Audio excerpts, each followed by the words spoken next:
Joel, I would love to discuss a bit of a more technical aspect, of course. Dune Awakening, it's a survival game, it's an MMO. Two different game types, which I'm sure on the back and front end have to be treated differently. How does the player experience those different aspects from a server infrastructure point of view? Yeah, so a lot of survival games are either you have solo games like Subnautica, you have these like, local server 8-player sort of Valheim style games. Then you have larger single server like Conan Exiles or Ark. You have large sort of players on a single map. And then with Dune, what we're trying to do is have these multiple maps where you can play with many, many hundreds of people, right? So you'll be playing with lots of other players, right? So it is a large world to explore and share with others. Can I assume I am in a server with many, many people. Can I move between servers, or can I group up with people on different servers? Is that possible? Yeah, so when players start to play Dune Awakening, they choose a world. And that world allows them to, it's almost like choosing a server in an MMORPG, but it's a large infrastructure of connected servers, and we're going to talk a little bit about that. But the idea is that as a player, you choose, you join, you start in a map, and from there your experience should be relatively seamless in terms of how you explore and feel the world. The difference between the reason we call it a survival MMO as opposed to just a survival game is that most survival games do one map, one server, but we have multiple connected servers running in a single world. So this is kind of where we come from, and it also allows us to have a lot more players in this structure.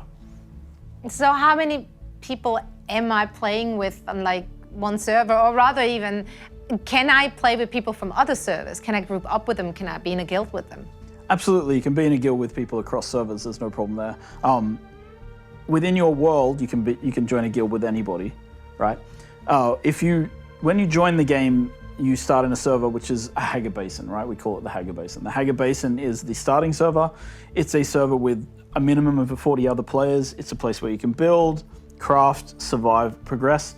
If you want to play specifically with friends, you want to join the same version of Hager Basin, because Hager Basin can have multiple versions. And then from there, you move outwards. I can select which Hager Basin I'm starting with. So like if we're starting the game at the same time, I can make sure that we're spawning in the same.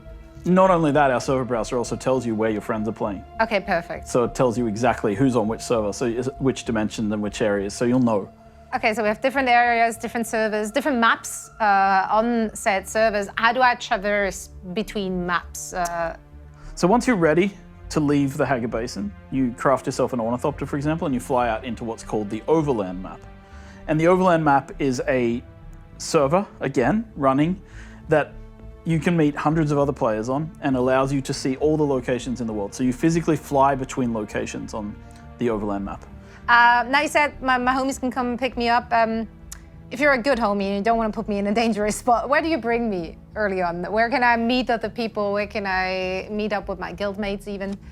Yeah, so once you've sort of explored the Hager Basin and you leave with your friends, you go out into what we call the Overland map. And in the Overland map, you have an overview of the entire world, and you can sort of see like the different maps that you have as an option. And one of those options are the social hubs, Harco Village and Arakeen, which are differently themed based on the different factions in the game, obviously, right? So you can go and visit Harco Village. It's a safe space. It's kept fairly okay, peaceful by the Canley Peace. And in there, there's bars to visit, vendors to visit. There's the Chome exchanges there, and of course you and your friends can go dancing if you want in the clubs. Okay, did not expect that to be part of the game, but you gotta relax every once in a while as well. Now, once I'm done dancing and I slept off my probably hangover, I want to get out into the action. Where am I going? So then you'll go back to the Overland map and you'll fly to the Deep Desert. The Deep Desert is this massive area. It's 500 kilometers squared. Or minimum 500 kilometers squared. It's actually a bit larger than that. There's and that's where you can meet hundreds of other players. There is probably going to obviously be a player cap if too many people go there, but you should be able to handle quite a lot of people. And that's a completely seamless set of servers that are all connected together.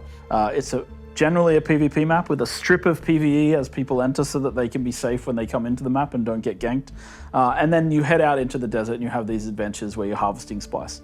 The cool thing about the Deep Desert, and this is one of the things that I think I've mentioned last time, is kind of unique, is that we have this thing called the Coriolis Storm. And every week the Coriolis Storm wipes the Deep Desert and resets it with a new landscape and new points of interest. So it's an infinitely explorable space and a really cool place to hang with your friends. I do love that. It really sounds like a very unique blend of different elements from different types of games that you combined here together. I'm super interested to see how that all plays out.